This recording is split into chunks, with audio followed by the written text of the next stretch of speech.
Students, welcome to Vidyasagar Online Mathematics classes. Let us start lecture number 13th, Unit 1, Chapter 2, Relations and Function.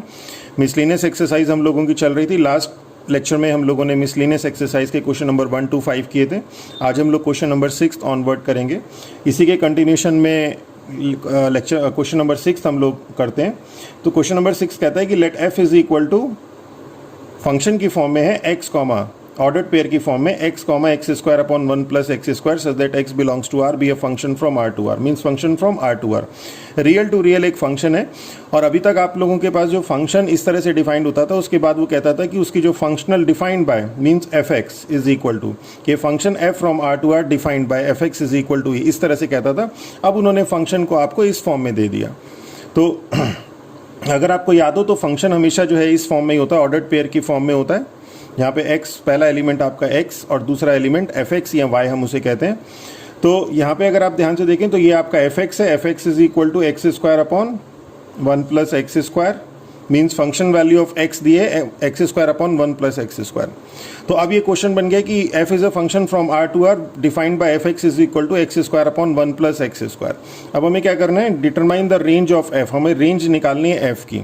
तो अगर आप इसे देखें तो आपका ये आपका डोमेन होता है, ये आपका डोमेन होता है. तो यहाँ पे आपके पास r टू r है, ये फंक्शन है f और defined by f x is equal to x square upon 1 plus x square. तो डोमेन तो आपका पूरा r है. यहाँ पे एक एलिमेंट x यहाँ पर जाकर मैप करेगा और जो मैपिंग जो इमेज आएगी उसका जो कलेक्शन होगा उसे हम रेंज कहते हैं. तो अब हमें ये देखना है कि जो इसके x एलिमेंट है ये मैप होके हमें क्या देंगे. तो अगर आप देखें तो x आपके पास क्या है, here x belongs to r implies that हमारे पास फंक्शन वैल्यू है x square upon 1 plus x square. अगर x आपके पास रियल नंबर है तो एक्स स्क्वायर क्या होगा, x आपके पास रियल नंबर है तो एक्स स्क्वायर क्या होगा, एक्स स्क्वायर आपके पास पॉजिटिव रियल नंबर होगा. This will always be greater than equal to 0. अगर x आपके पास रियल नंबर है तो एक्स स्क्वायर हमेशा ग्रेटर देन इक्वल टू 0 होगा. और अगर एक्स स्क्वायर आपके पास ग्रेटर देन इक्वल टू 0 है तो अगर आप ध्यान से देखें तो x square upon 1 plus x square ये क्या होगा, एक्स स्क्वायर आपके पास पॉजिटिव रियल नंबर है मीन्स 0 1 2 3 4 5 6 7 8 और 0 और 1 के बीच की कोई भी वैल्यू हो सकती है. और डिनोमिनेटर इसका जो भी न्यूमरेटर है उससे एक ग्रेटर है मींस न्यूमरेटर में आपके पास स्मॉलर वैल्यू है और डिनोमिनेटर में आपके पास ग्रेटर वैल्यू है और दोनों पॉजिटिव हैं. तो क्या होगा, तो जब हम स्मॉलर वैल्यू को ग्रेटर देन वैल्यू से डिवाइड करेंगे तो हमेशा वैल्यू क्या मिलेगी, लेस देन 1 मिलेगी. तो it means this is less than 1. और एक चीज और, क्योंकि एक्स स्क्वायर क्या है आपके पास, 0 भी हो सकता है. Greater than equal to 0 means ये तो केस हो गया जब एक्स स्क्वायर क्या है, ग्रेटर देन 0 है. एक्स स्क्वायर ग्रेटर देन 0 है तो ये स्मॉलर और नीचे वाला ग्रेटर हो गया. Suppose x is equal to हो गया आपके पास 1.5 तो एक्स स्क्वायर हो गया 1.5. तो x square upon 1 plus x square हो गया 1.5 अपॉन 2.5. तो लेस देन 1 वैल्यू मिलेगी. तो कोई भी वैल्यू अगर हम x की ग्रेटर देन 0 रखेंगे तो हमें जो इसका डिवीजन मिलेगा वो लेस देन 1 मिलेगा. और अगर हम एक्स स्क्वायर की वैल्यू 0 रख दें तो 0 अपॉन समथिंग इज 0 मीन्स ये वैल्यू 0 से बड़ी होगी या इक्वल होगी. इसे एक बार फिर समझते हैं कि एक्स स्क्वायर आपका ग्रेटर देन इक्वल टू 0 है. तो अगर हम लोग पहला केस लेते हैं कि x square is equal to 0, अगर हम एक्स स्क्वायर 0 ले लें तो x square upon 1 plus x square तो आपका 0 हो गया. और अगर एक्स स्क्वायर ग्रेटर देन 0 हो, एक्स स्क्वायर ग्रेटर देन 0 हो तो x square upon 1 plus x square means smaller value को अगर आप ग्रेटर वैल्यू से डिवाइड करोगे और ये एक्स स्क्वायर ग्रेटर देन 0 है मतलब पॉजिटिव वैल्यू है, तो पॉजिटिव वैल्यू को उसकी ग्रेटर पॉजिटिव वैल्यू से डिवाइड करोगे तो क्या मिलेगा, मिलेगा तो पॉजिटिव. मिलेगा पॉजिटिव मीन्स होगी तो ग्रेटर देन 0 पर लेस देन 1 होगी means this is greater than 0 less than 1. और अगर एक्स स्क्वायर 0 है तो क्या हो जाएगा, अगर एक्स स्क्वायर 0 है तो क्या हो जाएगा, x square upon 1 plus x square 0 हो जाएगा. तो दोनों केसेस का कॉम्बिनेशन आ गया मीन्स ये वाली जो वैल्यू है वो greater than equal to 0 less than 1 होगी. और ये अगर आप ध्यान से देखें तो एफ एक्स है तो एफ एक्स क्या है, greater than equal to 0 less than 1 means जो आपके पास एफ एक्स बिलोंग करेगा वो किसको बिलोंग करेगा, ऐसी वैल्यू को बिलोंग करेगा, उस इंटरवल को बिलोंग करेगा जो 0 या 0 से बड़ी होंगी और 1 से वन से स्मॉलर होंगी, वन नहीं होंगी। वन तो तब होगी जब दोनों वैल्यू सेम होंगी। हमें पता है हमारा डिनोमिनेटर क्या है, डिनोमिनेटर ग्रेटर है न्यूमरेटर से।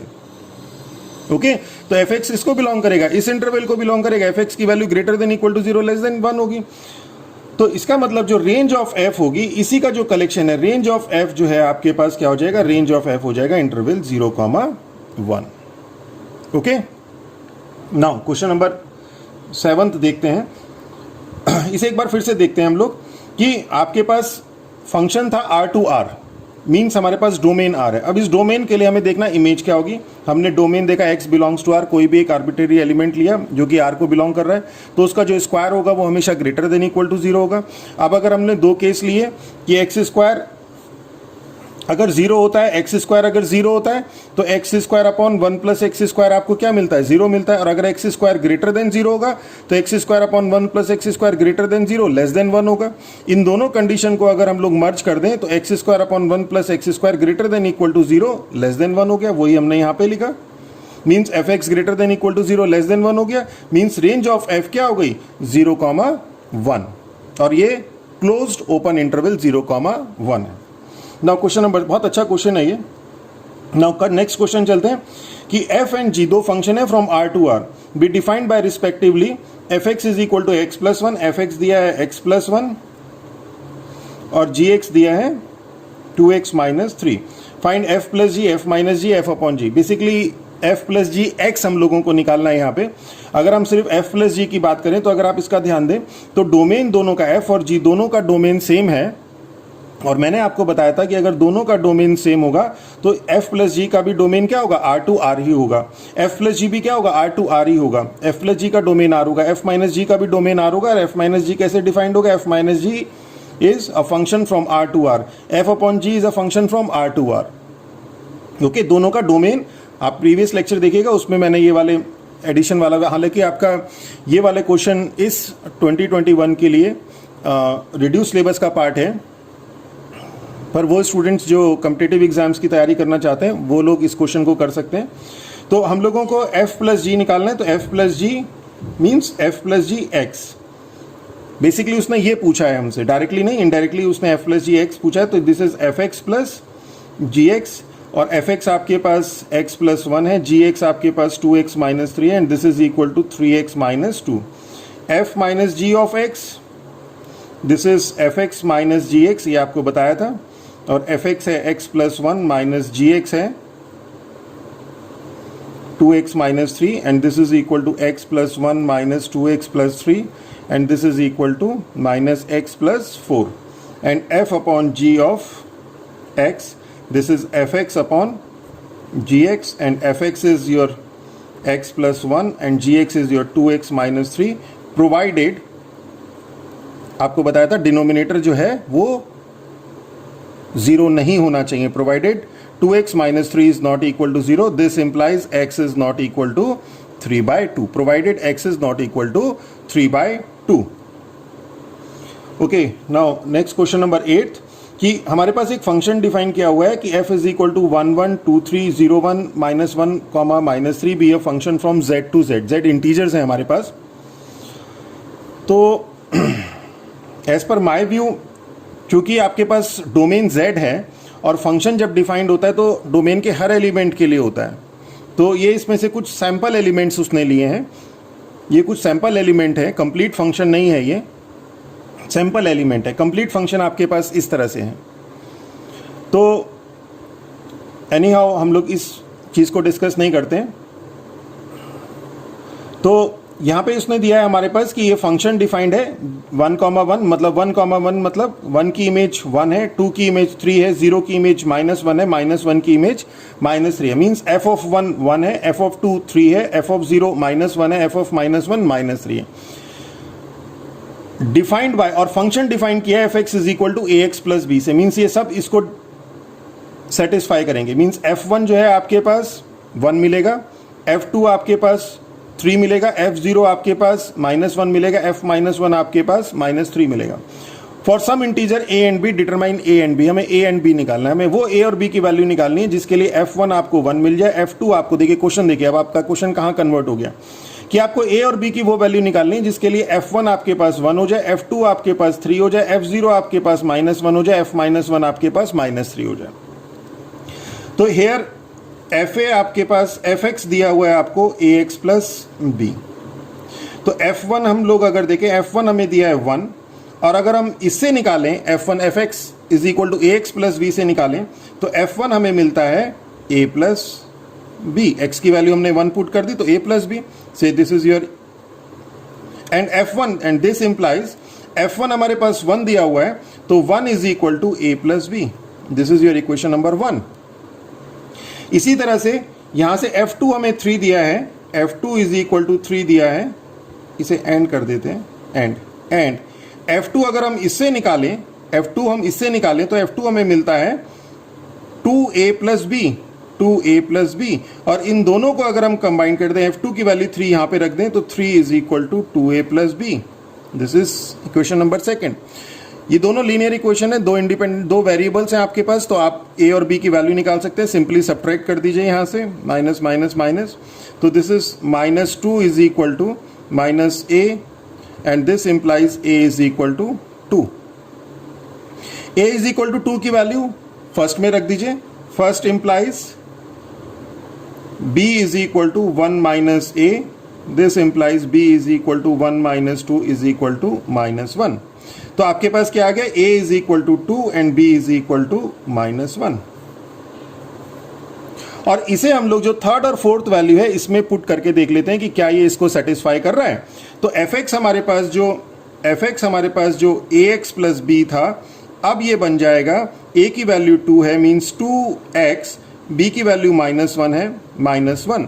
अब हम यहाँ पे देखते हैं f0 रख के देखते हैं कि क्या ये सेटिस्फाई करता है। f0 आपके पास कितना दिया है, f0 आपके पास दिया है -1। अब यहाँ से देखते हैं f0 कितना आता है, तो 2 into 0 -1 is equal to -1, mean satisfy हो रहा है। और इसी तरह से -1 रख के यहाँ पे आप -1 रख के x की वैल्यू -1 रख के आप इसकी वैल्यू निकालिएगा 2x -1 से, तो आपके पास वैल्यू -3 आएगी। तो here a is equal to 2 and b is equal to -1।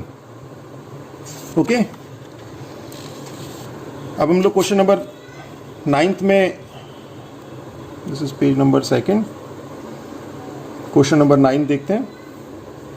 Question number 9 कहता है कि let R be a relation from n to n, R एक रिलेशन है from n to n, defined by R is equal to, R इसने define किया है a B such that A B belongs to n and a is equal to B square. मैंने आपको relation बताया था, relation क्या होता है, रिलेशन में क्या होता है, रिलेशन में आपके पास ऑर्डर्ड पेयर का कलेक्शन होता है जिसमें जो ऑर्डर्ड पेयर के एलिमेंट होते हैं वो आपस में एक दूसरे से रिलेट होते हैं किसी रिलेशनशिप से। तो यहाँ पे क्या दे रखा है कि a और b दोनों नेचुरल नंबर है और आपस में इनमें रिलेशन क्या है कि फर्स्ट एलिमेंट जो है सेकंड का स्क्वायर है, मींस फर्स्ट अगर 4 है तो b आपका सेकंड आपका 2 है, तभी तो 4 इज इक्वल टू 2 स्क्वायर होगा। ओके, तो अब हम लोगों को बताना है आर द फॉलोइंग ट्रू। अब हमें कुछ ट्रू और फॉल्स बताने हैं, फर्स्ट देखते हैं इसमें। क्लियर हो गया, रिलेशन जो है आपका ऑर्डर्ड पेयर का कलेक्शन है जिसमें जो ऑर्डर्ड पेयर है इनके फर्स्ट और सेकंड एलिमेंट आपस में किसी रिलेशन से रिलेट होते हैं। तो यहाँ पे जो फर्स्ट और सेकंड में रिलेशन दिया है वो a is equal to B square दिया है और a और b दोनों नेचुरल नंबर हैं। अब वो फर्स्ट कहता है कि ये बताइए कि a belongs to r, for all a belongs to a belongs to r, for all a belongs to n, ये ट्रू है कि फॉल्स है। अब हमें ये बताना है। तो ट्रू फॉल्स के लिए हम लोग ये एज्यूम करते हैं, मैंने ट्रू फॉल्स वाले पहले भी क्वेश्चंस आपको बताए थे कि ट्रू और फॉल्स में आप ये ध्यान रखिए कि कोई भी स्टेटमेंट ट्रू तब होता है जब उसकी सारी कंडीशंस में वो ट्रू हो। आपने 10 बार, कोई व्यक्ति है अगर वो 10 बार सच बोलता है और 1 बार झूठ बोलता है तो हम उसे ये नहीं कहते कि he is a true person. True person means, एक नॉर्मल लैंग्वेज में true person means a person who always speak truth. तो यहाँ पे भी वही कॉन्सेप्ट हम लोगों का यूज होता है कि हम किसी स्टेटमेंट को ट्रू तब कहते हैं जब वो हमेशा ट्रू हो। 10 बार ट्रू हो जाए एक बार फॉल्स हो जाए तो वो फॉल्स ही होगा, स्टेटमेंट ओवरऑल स्टेटमेंट फॉल्स होगा, ये कॉन्सेप्ट है। तो यहां पे अगर हम लोग लेकर चलें कि for a is equal to 1, suppose हम लोग a इज इक्वल टू 1 के लिए लेके चलते हैं, वी गेट क्या मिल जाएगा 1 कॉमा 1, 1 कॉमा 1 इसके हिसाब से r को बिलोंग करेगा, a हमने 1 ले लिया तो 1 कॉमा 1 r को बिलोंग करेगा, 1 कॉमा 1 r को बिलोंग कर रहा है मीन्स, और ये आपस में कैसे रिलेट कर रहे हैं कि a इज इक्वल टू, इसके बीच में क्या कंडीशन होगी, दोनों एलिमेंट आपस में कैसे रिलेट कर रहे हैं कि पहला एलिमेंट जो है दूसरे का स्क्वायर है। और अगर आप यहां देखें तो 1 इज इक्वल टू, जो ये अगर ये a है ये b है तो 1 इज इक्वल टू 1 का स्क्वायर, तो क्या ये ट्रू है? दिस इंप्लाइज 1 का square is 1, 1 is equal to 1 means this is true for a is equal to 1। Okay, अब हम for a is equal to 2 के लिए लेते हैं, वी गेट क्या मिल जाएगा हमें 2 comma 2 belongs to r, this implies, अब अगर 2 कॉमा 2 r को बिलोंग कर रहा है और रिलेशन में क्या बताया, रिलेशन ये इस तरह से है जिसमें पहला एलिमेंट दूसरे का स्क्वायर है, तो इसके लिए ये कंडीशन यहां पे भी सेटिस्फाइड होनी जरूरी है। मींस इसमें ये अगर a है ये b है तो ये a is equal to 2 is equal to 2 का स्क्वायर होना चाहिए, this implies 2 is equal to 4 and this is false for a is equal to 2 means a does not belongs to r for a is equal to 2, a does not belongs to r for a is equal to, this implies a belongs to r for a is equal to 1 and a does not belongs to r for a is equal to 2। अब इसके लिए true है इसके लिए false है means the whole statement is false, this implies a does not belongs to r for all a belongs to n, this means statement is false। Okay, अब हम second चलते हैं। सेकंड कहता है कि ab belongs to r implies that ba belongs to r, AB belongs to R implies that BA belongs to R।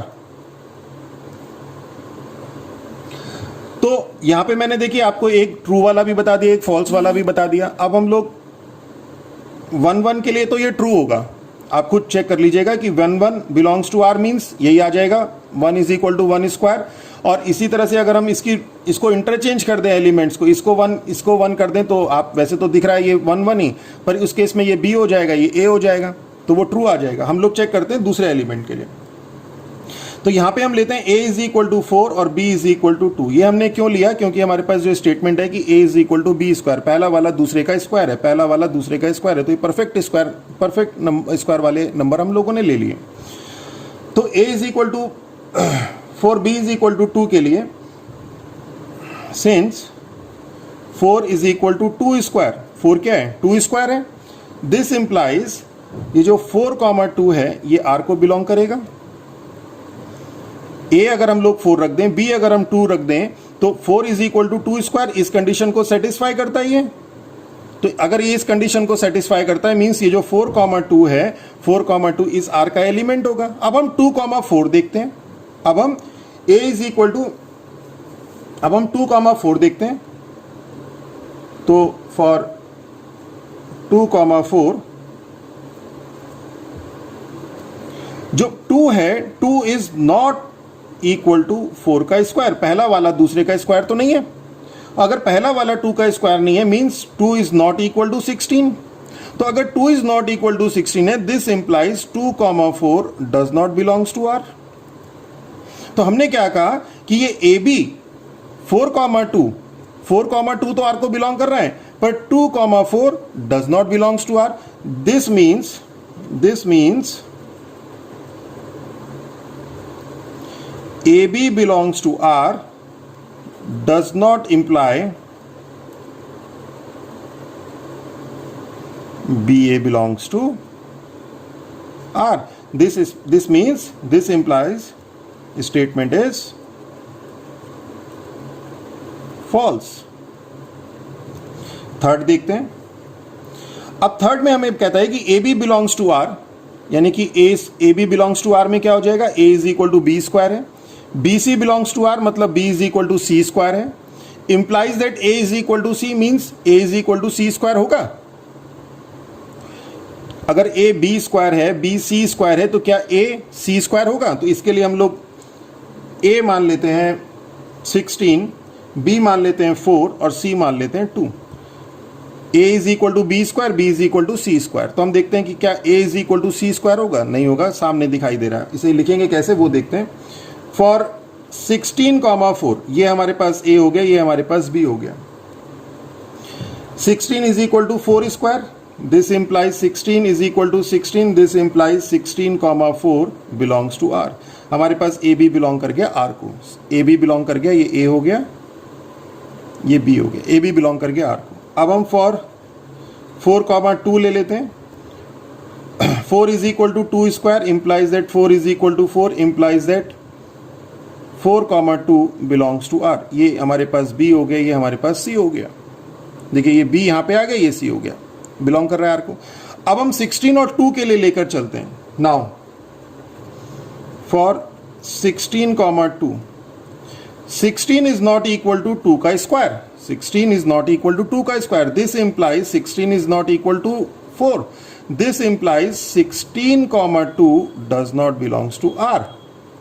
This means does AB belongs to R, BC belongs to R, does not imply AC belongs to R.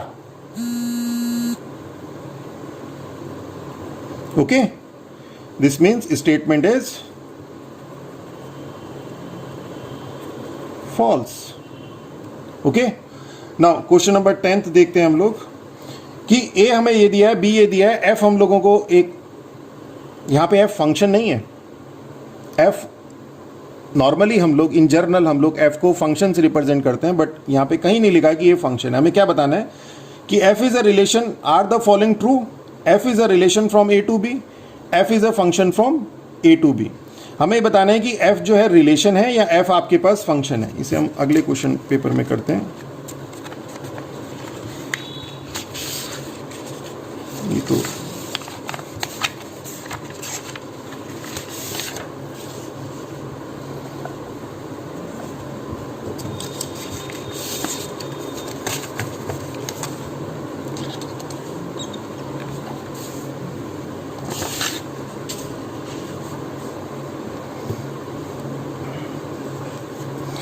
ए हमें दिया है 1 2 3 4, B दिया है हमें 1 5 9 11 15 16।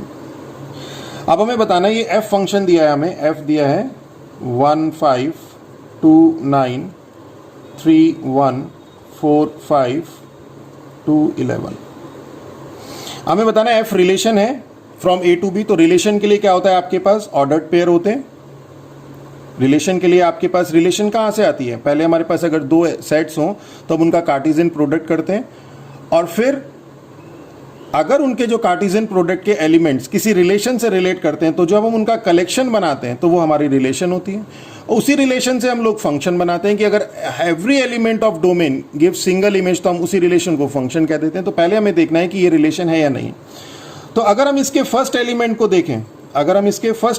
देखें, तो यहाँ पे जो आपके पास डोमेन है, इसका डोमेन ऑफ एफ वो क्या है? डोमेन ऑफ एफ है 1 2 3 4, और 2 तो आपके पास एक बार लिख चुके हैं। और अगर ये देखें तो ये सबसेट है ए का। और अगर आप रेंज देखें, रेंज ऑफ एफ, देखिए रिलेशन में भी डोमेन और रेंज दोनों होती है, भूल मत जाइएगा, पहले बता चुके हैं। और रेंज देखें इसकी, तो जो सेकंड एलिमेंट है आपके पास 5 9 1 5 तो एक बार आ चुका है 11। और इसे देखें तो 5 9 1 11, ये सबसेट है आपके पास बी का। मींस आपके पास डोमेन ऑफ एफ सबसेट हो गया ए का, domain of range of F subset हो गई बी का। इसका मतलब क्या है कि इसका फर्स्ट एलिमेंट एक से है और सेकंड एलिमेंट बी से है। तो ये कार्टेशियन प्रोडक्ट रहे होंगे, कार्टेशियन प्रोडक्ट का ही पार्ट हो गया। तो means this implies F is a relation.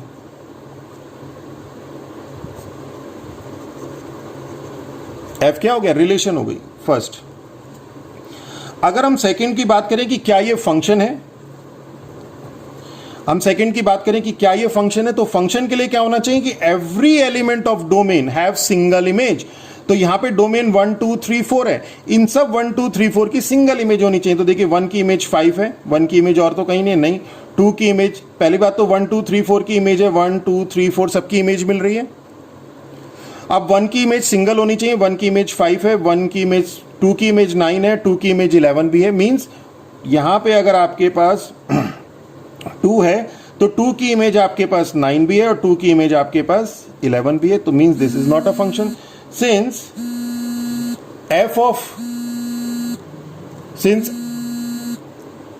f of 2 is equal to 9 and f of 2 is equal to 11. This implies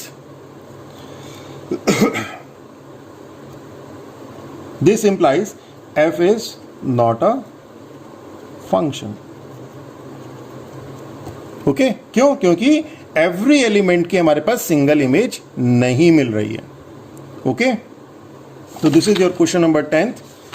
अब हम लोग चलते हैं क्वेश्चन नंबर 11th में। तो क्वेश्चन नंबर 11th हमने यहां लिखा है इस पेज पे।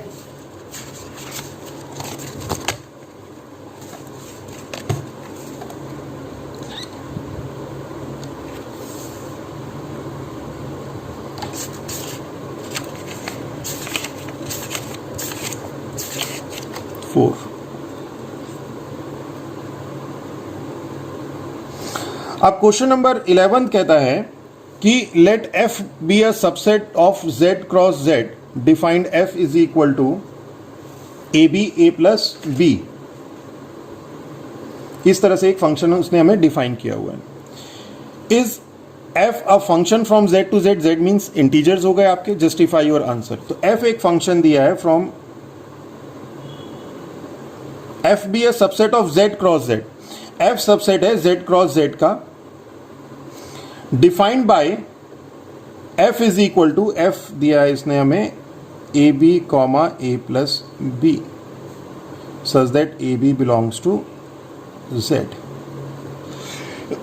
इसका मतलब क्या है कि आपके पास यहां पे z है और यहां पे z है, ये फंक्शन f। ओके यहां पे आपके पास इंटीजर्स हैं -3 -2 -1 0 1 2, और ये यहां पे कुछ वैल्यूज दे रहे हैं, यहां पे इनकी कुछ इमेज मिल रही है। और इनकी इमेज क्या मिल रही है? इनकी इमेज ये भी इस तरह से नहीं है, ये भी इस तरह से नहीं है, ये भी इस तरह से नहीं है। डोमेन में जो आपके पास एलिमेंट है, डोमेन में जो आपके पास एलिमेंट है, z अगर आपके पास a और b अगर z है, तो डोमेन में आपके पास जो एलिमेंट है वो a b टाइप के हैं।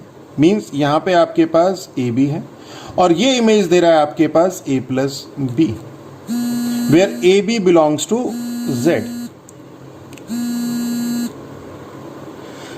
सपोज a आपके पास 1 है, b आपके पास 2 है, तो क्या हो जाएगा? ए बी हो जाएगा आपके पास 1 इंटू 2 2, और ए प्लस बी हो जाएगा आपके पास 1 प्लस 2 3। तो यहां पे 2 की इमेज आपको 3 मिलेगी।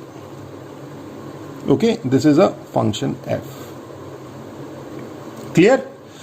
तो ये इस तरह से एक फंक्शन है जो कि जिसमें आपके पास ऑर्डर्ड पेयर है, और ऑर्डर्ड पेयर का first element product of 2 integer है, और सेकेंड एलिमेंट उसकी जो प्रोडक्ट ऑफ 2 इंटीजर्स की जो इमेज है वो एडिशन ऑफ इंटीजर है। मींस ए बी की जो इमेज है वो a प्लस बी है। तो हमें बताना है कि क्या ये फंक्शन होगा। तो कोई भी चीज फंक्शन तब होती है जब यहां पे हर एलिमेंट की इमेज सिंगल इमेज मिले। तो पहली बात तो हर एलिमेंट की इमेज होनी चाहिए और फिर सिंगल होनी चाहिए। तो यहां पे ए बी कोई सा भी इंटीजर ले लें, इमेज तो आपको डेफिनेटली मिलेगी। आप 1 2 2 3 -1 -2 -3 -4 कुछ भी ले लें, a प्लस बी तो मिलेगा ही मिलेगा। ऐसी कोई भी कंडीशन नहीं आएगी जिसमें a प्लस बी ना मिले। अगर 2 इंटीजर्स हैं तो उनका एडिशन तो हमेशा पॉसिबल होगा, मल्टीप्लिकेशन भी हमेशा पॉसिबल होगा। तो हर एलिमेंट की इमेज तो मिलेगी, पर क्या वो सिंगल इमेज होगी? अगर वो सिंगल इमेज है तो फंक्शन होगा, और अगर सिंगल इमेज नहीं है तो वो फंक्शन नहीं होगा। ओके तो अब हम इसे चेक करते हैं। हम लोग एक let a is equal to -1 and b is equal to -1 ये लेते हैं। तो a is equal to -1, b is equal to -1 के लिए ए बी क्या हो जाएगा, -1 इंटू -1 मीन्स 1 हो जाएगा, और a प्लस बी कितना हो जाएगा, -1 -2 हो जाएगा।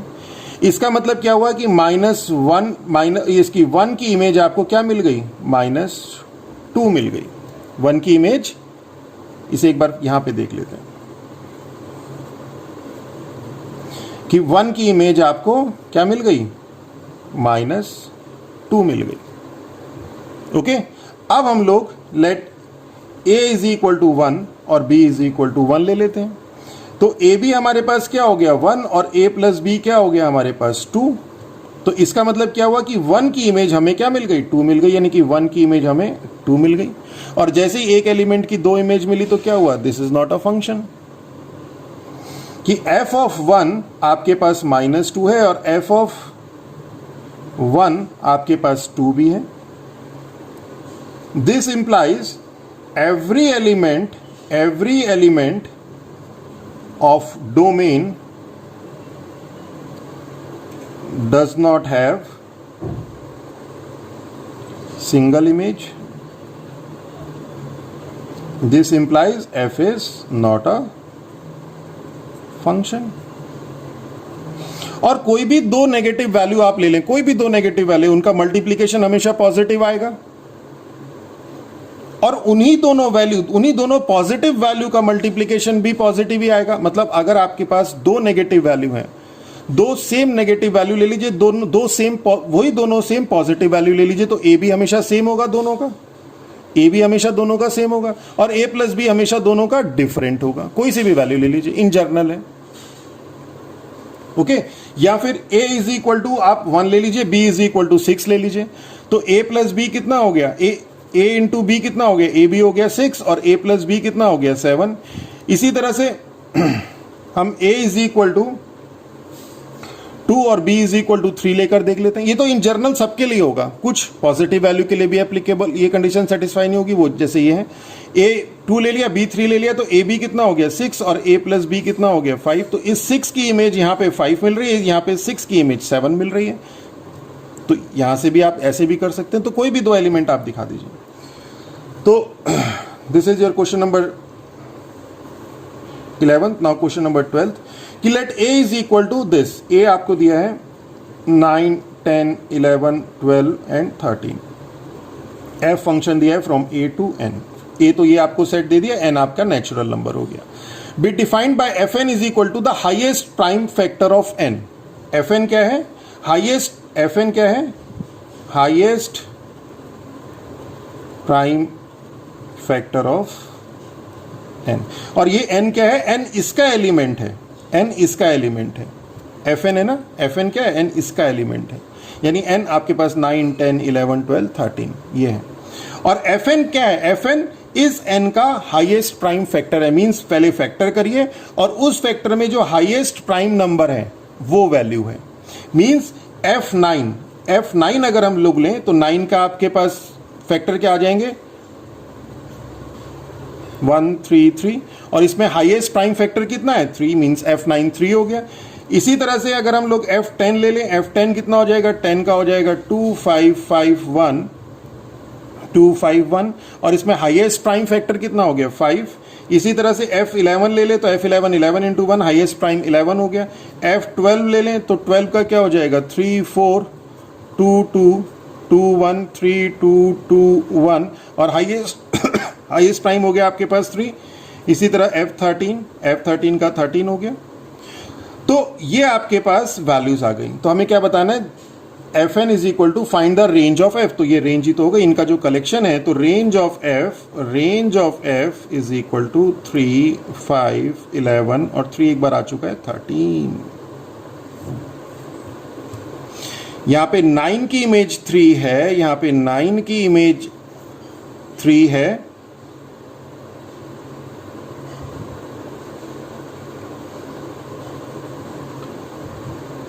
और 12 की भी इमेज आपके पास 3 है।